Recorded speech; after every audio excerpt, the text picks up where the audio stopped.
घटना घटी थी ना, देहरादून में रहने वाली इस फैमिली के साथ घटी थी आज से 8 साल पहले। आज से 8 साल पहले क्या था, उनकी जिंदगी आराम से देहरादून में बहुत ही अच्छे से निकल रही थी। अच्छा खासा सिटी में रहा करते थे, उनकी जिंदगी में सब कुछ बहुत बढ़िया बहुत मस्त चल रहा था। ये फैमिली में कौन से लोग थे मैं सबसे पहले बता देती हूँ। दीपक जिसने स्टोरी लिख के भेजा है, उसके मम्मी पापा और उसका एक भाई प्रेम, ये 4 लोग साथ में ही रहा करते थे। और वहां पे ये लोग एक रेंटेड हाउस में रहा करते थे। इसके पापा का अच्छा खासा जॉब था और ये लोग पढ़ाई कर रहे थे, स्कूल में ही थे दोनों लड़के। अभी सब कुछ बहुत ही अच्छा निकल रहा था, लेकिन एक टाइम ऐसा आता है कि इसके दीपक के पापा क्या बोलते हैं कि यहाँ पे ना रेंट बहुत ज्यादा जा रहा है, और जो मैं जहाँ पे काम करने जाता हूँ वो जगह भी यहाँ से बहुत ज्यादा दूर है, तो क्यों ना हम उसके आसपास कहीं कोई घर ले ले, रेंट पे ले ले या तो खरीद ले, पैसे तो अपने पास है उतने, तो इससे सब खरीद लेते हैं। तो वो घर के बारे में पता लगाना चालू कर देते हैं कि कोई अच्छा घर मिले और वहां पे हम खरीद के शिफ्ट हो जाए। वो ना देहरादून के एक छोटे से टाउन की तरफ घर देख रहे थे। उनको बहुत ढूंढने ढांडने के बाद भी समझ में नहीं आता है, कोई घर उनको अच्छा नहीं लग रहा है, जो अच्छा लग रहा है उसका बजट ज्यादा है, कुछ भी ऐसा एक मुद्दे पे नहीं पहुंच रहे थे। तभी एक ब्रोकर उनको एक घर के पास लेके जाता है, जो घर 1-2 ही घर टाइप बचा हुआ था, 1-2 रूम, और बाकी वो टूट फूट गया था, बुरी तरह से डैमेज जगह थी वो। तो ये बोलते हैं ये घर, इस घर में थोड़ी रहेंगे हम लोग। तो वो ब्रोकर क्या बोलता है कि आप इस घर में मत रहो, आप ये जमीन को खरीद लो। इस जमीन को, जो घर का जो जमीन है आसपास में बहुत सारा जगह है, इस जमीन को खरीद लो। और ये देखो, ये गार्डन वाला एरिया भी है, गार्डन भी है, अच्छा खासा मेंटेन है अभी भी, लेकिन उसको आप अच्छे से और मेंटेन कर सकते हो। और ये जमीन खरीद के आप अपना घर अपने हिसाब से यहाँ पे बनवा सकते हो। तो ये बोलते हैं अच्छा, लेकिन बजट तो बहुत ज्यादा होगा, क्योंकि ये टाउन में अच्छी खासी जगह पर है, मैं तो घर खरीदने के लिए सोच रहा था। ब्रोकर बोलता है कोई ज्यादा दाम नहीं है, इसका प्राइस इतना ही है, ऐसा बताता है, कुछ एक फिक्स्ड अमाउंट बताता है। वो अमाउंट से ये सेटिस्फाई थे, मतलब बहुत ज्यादा खुश होते हैं अमाउंट सुन के कि इतने प्राइस में हमको इतना अच्छा खासा बड़ा जमीन मिल रहा है। तो ये देख के खुश होते हैं बहुत, बोलते हैं हाँ ठीक है, अपने घर पे भी बात कर लेता हूँ। दीपक के मम्मी से बात करते हैं, वो बोलती है कि जमीन सही तो होगा ना, इतने कम प्राइस में मिल रहा है, आप बता रहे हो वहाँ पे घर भी महंगे, जमीन भी महंगी है, तो फिर आपको ये इतना सस्ता कैसे मिल रहा है। वो बोलते हैं कि कोई नहीं, ऐसा है ना कि वहां पर कोई रहता नहीं है, जो फैमिली रहते थे वो शायद बहुत टाइम पहले ऑफ हो गए हैं या तो कहीं चले गए, ऐसा कुछ सीन है, और उनके रिश्तेदार ये जमीन बेच रहे हैं, तो उनके हिसाब से जितना बजट लग रहा है वो बेच रहे हैं ऐसे में, तो ले लेते हैं अपन। दीपक की मम्मी बोलती है सर आपको ठीक लग रहा है तो ठीक है आप ले लो। वो जमीन खरीद लेते हैं और वहां पर अपना घर बनाने का काम लगवा देते हैं। सब कुछ करते करते अच्छा खासा 2-3 महीने के अंदर, ज्यादा वर्कर लोग को रख के काम एकदम तेजी से फास्ट करवा के 2-3 महीने के अंदर इनका बहुत ही सुंदर सा बंगलो टाइप का घर रेडी हो जाता है, बहुत ही सुंदर सा। अब ये लोग खुश होते हैं और सोचते हैं कि फाइनली अब अपने सुंदर से बड़े घर में जाएंगे। वो रेंट वाला घर छोड़ के यहाँ पर अपने नए घर में आ जाते हैं पूरा सामान लेके, और यहाँ पर एक छोटा सा, बहुत बड़ा नहीं, छोटा सा पूजा रखते हैं। एक पंडित जी को बुला के बहुत ही छोटी सी पूजा रखे थे, वो पूजा करके उस घर में रहना स्टार्ट कर देते हैं। 2 दिन तो उनके घर में बिल्कुल ही नॉर्मल, बहुत ही खुशी खुशी अच्छे से जाता है, क्योंकि पहले दिन इतने ज्यादा थक गए थे पूजा पाठ में बाकी चीजों में कि बहुत सारी चीजों को ध्यान नहीं देते हैं। दूसरे दिन जो चीजें थी उसको सजावट करने में और सामान जगह पे रखने में, ये सारी चीजों में जुट गए थे। लेकिन तीसरे दिन से इनकी जिंदगी पूरी तरह से चेंज होने लगती है। जो दीपक का भाई प्रेम था ना, एक दिन अचानक से रात में चीख के उठता है, बहुत जोर से चीख के उठता है। जब दीपक उसके पास जाता है, उसके मम्मी पापा भागते हुए आते हैं, क्यों चीखा था।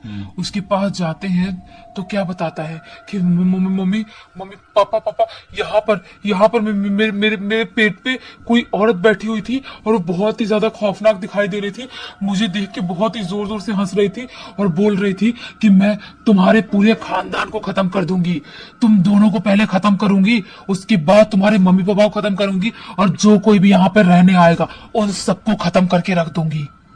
ऐसा वो औरत बोल रही चिल्ला चिल्ला के।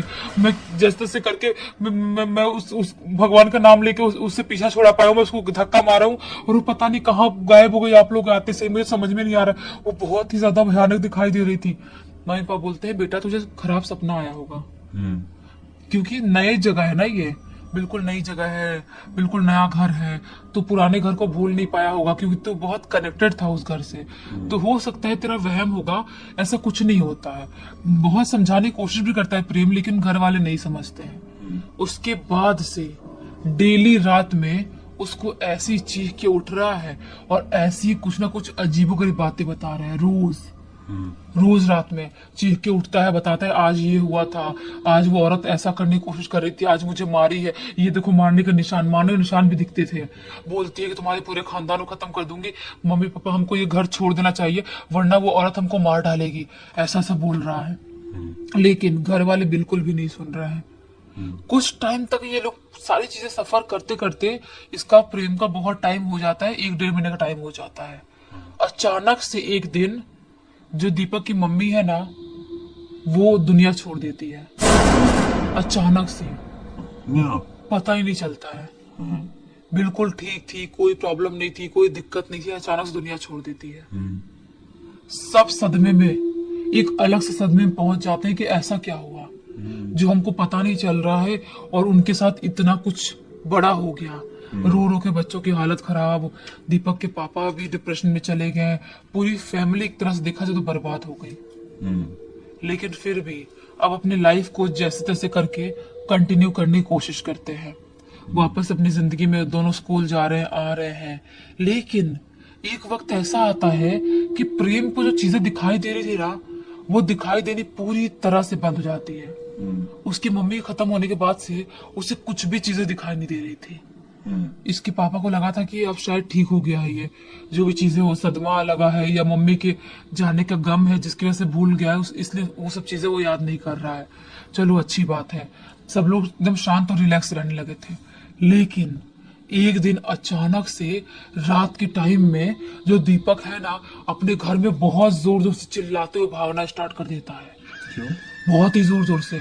जो प्रेम है वो भी उठ जाता है, उसके पापा भी भागते भागते आते, बोलते क्या हुआ, क्या वो भाग क्यों रहा है। वो भाग रहा है, अपने पापा को भी पीछे छुड़ाने की कोशिश कर रहा है, अपने भाई से पीछे छुड़ाने की कोशिश कर रहा है। जैसा कि वो हाइपर और पागल हो गया है, ऐसी हरकत कर रहा है, बिल्कुल जैसे इंसान होते हैं ना वैसी हरकत कर रहा है, इधर भाग रहा है उधर भाग रहा है, एकदम ही ज्यादा परेशान हो गया है। पापा उसको शांत करते हैं, पानी फेंकते हैं मुंह पे, बोलते क्या हुआ क्या हुआ। वो बिल्कुल एक बेहोश सा हो जाता है, बेहोश होता है। और उसके थोड़ी देर बाद, मतलब आधे घंटे बाद, उसकी आंख खुलती है। जब उसकी आंख खुलती है, उसके पापा पूछते हैं और बाकी सब लोग पूछते हैं कि क्या दिक्कत है। उसके भाई पूछता है कि क्यों ऐसा कर रहा था, तो वो क्या बताता है कि एक औरत है, जो औरत मुझे दिखाई दी है वो बहुत ही ज्यादा भयानक दिखाई देती है, और वो इस कलर की साड़ी पहनी, ब्लैक टाइप की कलर की साड़ी पहनी रहती है, और वो बहुत ही ज्यादा खौफनाक है और मुझे मारने की कोशिश कर रही थी।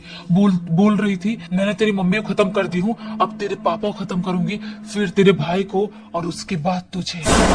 तुम लोगों को मुझसे कोई नहीं बचा सकता।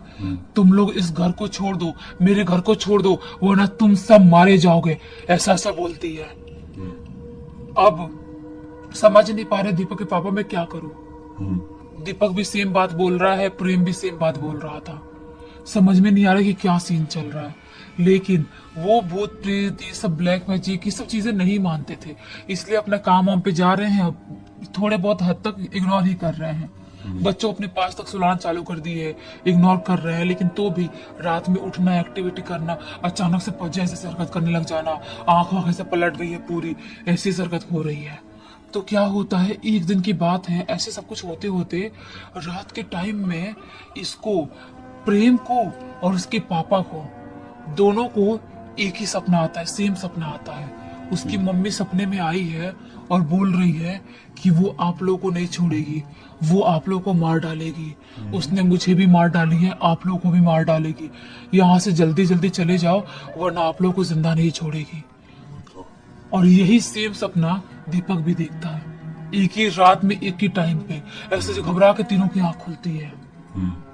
अब जब एक दूसरे से डिस्कस करते हैं कि ऐसा ऐसा हुआ है, तब दीपक के पापा को यकीन हो जाता है कि जो मेरे बेटे बोल रहे हैं वो गलत नहीं है, कुछ तो यहाँ पर गड़बड़ है। दूसरे दिन अपने काम पे नहीं जाते हैं, पहचान वालों से बात करते हैं और एक बाबा जी को बुलाया जाता है। बाबा जी आते से ही बोल देते हैं कि सही समझ रहे हो आप लोग, इस घर में एक बहुत ही खौफनाक शैतानी शक्ति रहती है। एक औरत की अतृप्त आत्मा जो इस घर का मोह अभी तक नहीं भूल पाई है, वो आराम से यहाँ पे रह रही थी। आप लोग इस घर में आके उस एंटिटी को डिस्टर्ब कर रहे हो। उसके घर को तोड़ के आपने अपना घर बनाया है। जो चीज उससे बर्दाश्त नहीं हो रही है और वो जैसा बोली है वैसा ही करेगी। आप सबको एक एक करके मार डालेगी। इसके पापा घबरा जाते हैं, बोलते हैं बाबा जी कुछ भी करो आप, लेकिन हम लोग को बचा लो, मेरे बच्चों को बचा लो। मेरी पत्नी भी छोड़ के चली गई है और उसके बाद मेरे बच्चों के अलावा मेरी दुनिया में कोई भी नहीं है और ना ही मेरे अलावा मेरे बच्चों का दुनिया में कोई है, इसलिए आपको बचाना पड़ेगा। तो बाबा जी बोलते हैं ठीक है, मैं झाड़ फूक करने की कोशिश करता हूँ और भगवान की दया रही तो सब कुछ ठीक हो जाएगा। ये बाबा जी अपना सामान मन हवन का मंगाते हैं, हवन करते हैं, घर में पूजा पाठ करवाते हैं, लेकिन फिर भी उस घर की एक्टिविटीज कम नहीं होती है। जैसे ही बाबा जी पूजा पाठ करवाना स्टार्ट करते हैं वैसे ही घर की एक एक चीजें उड़ उड़ के हवा में गिर गिर के टूट रही है। ये पूजा करवा रहे हैं और सब चीजें उड़ रही है हवा में और गिर के टूट जा रही है। मतलब लिटरली वो फिल्मों में जैसे दिखा, हाँ, कॉन्जरिंग फिल्म में भी कुछ ऐसे ही दिखाया गया था कि उनका घर पोजेस्ड था और फिर वो प्रीस्ट आया हुआ था झाड़ फूक करने के लिए, एक्सोर्सिज्म करने के लिए, तो किस प्रकार से चीजें उड़ने लगी थी। ला यूरोना में भी तो ये सारी चीजें जैसा इस केस में हो रहा है, ये सिर्फ मनगढ़ंत नहीं होती है। देखो दुनिया में या फिर हम जो भी चीजें इमेजिन कर सकते हैं ना, वो चीजें रियल में एग्जिस्ट कर सकती है, तभी तो हम उसको इमेजिन कर सकते हैं। तो ये भी रियल में एग्जिस्ट करता है, तभी तो मूवीज वालों को इमेजिनेशन आई। देखो यहाँ पे इस केस में हो रहा है ऐसा, किताबें उड़ रही है, सामान उड़ रहे हैं, गिर रहे हैं, पड़ रहे हैं, और कई बार निगेटिव एंटिटीज इतनी ज्यादा खतरनाक होती भी है। और ये चीज कहाँ से साबित होती है कि जैसे समझ लो आत्मा कोई इंसानी शरीर जैसा तो होता नहीं है कि उसके अंदर हाथ में ऐसी ताकत आएगी तो हाथ से उठा के ऐसा फेंक देंगे, नहीं। अगर आपके घर में कुछ नेगेटिव एनर्जी घुस गई है तो एक तरीके से जैसे पुराने जमाने के लोग बोलते थे ना कि बाहरी हवा लग गई है, इसको बुरी हवा लग गई है, तो एक हवा होती है। तो हवा तो एनर्जी तो कुछ भी कर सकती है। एक ही साथ में वो एसी भी जमीन में गिरा सकती है, ये लाइट भी गिरा सकती है, ये खिड़की भी बंद चालू खोलना बंद कर सकती है, एक ही साथ ये हो सकता है। हाँ, तो यहाँ पे क्या हो रहा था फिर, जब एक्सट्रीम लेवल तक सब सारी चीजें हो गई, पूजा पाठ करवाने की बाबा जी कोशिश कर रहे हैं, पंडित जी उसको शांत करने की कोशिश कर रहे हैं, जैसे तैसे करके थोड़ा बहुत काबू कर पाते हैं। तभी अचानक से वो जो दीपक है ना, उसके कान में आवाज आती है, बेटा तुम लोग इस घर को छोड़ दो वरना वो शक्ति तुम लोग को मार डालेगी, पूजा पाठ कराने से कुछ मतलब नहीं है। और ये आवाज दीपक की मम्मी की आवाज थी, बेटा तुम लोग इस घर को छोड़ दो। ये चीज जब पंडित से बताता है दीपक, पंडित जी बोलते हैं कि बिल्कुल सही बोल रहा है, आपका जो बेटा ये दीपक है, इसका जन्म एक ऐसे नक्षत्र में हुआ है, एक ऐसे टाइम में हुआ है, जो बच्चे उस टाइम में पैदा होते हैं वो ऐसे शक्तियों को बहुत नजदीक से महसूस कर सकते हैं, ऐसी शक्तियों की बात सुन सकते हैं, जिन्हें इंग्लिश में साइकिक कहा जाता है। हाँ, तो इसीलिए आपका बच्चा समझ पा रहा है, आपका बच्चा एक अलग लेवल का स्पेशल बच्चा है। तो ऐसा बताते हैं, पंडित जी बोलते हैं कि सही बोल रहा है वो, मैं पूजा पाठ तो करा रहा हूँ लेकिन आप लोग इस घर को छोड़ दो तो ही ज्यादा अच्छा रहेगा। ये लोग उस घर को छोड़ देते हैं, ये लोग उस घर को छोड़ते हैं और दूसरी जगह रेंट पे रहना चालू कर देते हैं। और ये घर बेचने की शायद कोशिश भी की है या बेचे, नहीं पता, मुझे नहीं बताया है, लेकिन आज इतने साल हो गए हैं, 8 साल हो गए हैं, अभी भी वो जो घाव है ना ही दीपक की जहन से भरा है, ना ही उसके पापा के और ना ही उसके भाई प्रेम से। मतलब वो तीनों उस रात को, अपनी मम्मी के साथ जो घटना हुई, उस घटना को, उस दिन को भूल ही नहीं पाया अभी तक। 8 साल तो क्या 80 साल तक नहीं भूल पाएंगे, और इनकी आने वाली कई पीढ़ियां तक इस घटना के बारे में जानेगी और इमेजिन कर करके घबराएंगे, क्योंकि उस घटना की वजह से एक मतलब इनके परिवार के सबसे अहम सदस्य की जान चली गई। काश ये लोग उस समय समझ गए होते, स्टार्टिंग में किसी भी इंसिडेंट को समझ के, किसी भी कुछ भी हरकत हुई उसको समझ के ये अपने घर से निकल गए तो बात इतनी आगे बढ़ी ही नहीं होती। लेकिन कहते हैं ना कि होने को कोई नहीं टाल सकता, और विनाशकाले विपरीत बुद्धि, ये भी पूरी तरीके से इस मामले में सच साबित होता है। इस पूरी घटना की जानकारी हमको किसके थ्रू मिली है? दीपक ने ही। दीपक ने ही लिख के भेजा। मैं तो इमेजिन कर पा रहा हूँ कि लिखते लिखते उसने कितना बड़ा पत्थर रखा होगा अपने दिल में और लिख रहा होगा। खैर, हम यही उम्मीद करते हैं कि जिनकी मृत्यु हुई उनकी आत्मा को शांति मिल गई हो, या फिर नहीं मिली हो तो मिल जाए। इसी एक नोट के साथ इस कहानी का अंत करते हैं। अब तक इस वीडियो को देख लिया है तो लाइक जरूर कर देना, चैनल को सब्सक्राइब करके बेल आइकन दबा के ऑल के ऑप्शन में क्लिक करना है, क्योंकि इसी तरह के हैरान कर देने वाले खौफनाक वीडियोस डेली आप लोगों के सामने लेके आते रहते हैं।